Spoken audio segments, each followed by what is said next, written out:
Thank you so much. Thanks for coming out. Thanks for the warm welcome. Thank you for that wonderful introduction and for the encouragement. And thanks for caring about where our country's headed.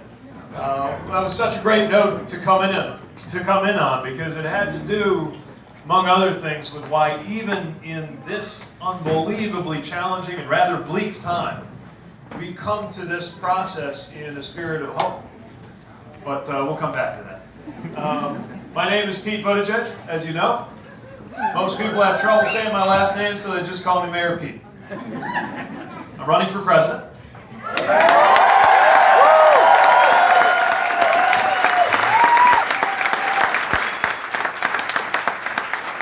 That's me and about 24 other Democrats. But I think you'll find that I'm not like the others. And I'd like to spend just a little time telling you who I am, what I'm for, and why I'm here. And then we'll talk about whatever you think is most worth talking about. The reason I'm doing this, which is admittedly not an obvious personal or professional move for a 37-year-old Midwestern mayor, is that I think we're living in a moment of profound change.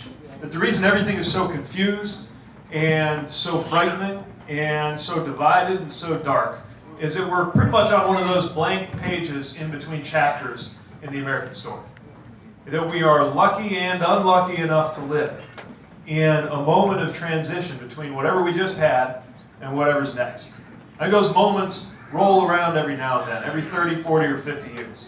We had one at the dawn of the New Deal. We had one at the dawn of the Reagan era, and we're in one now.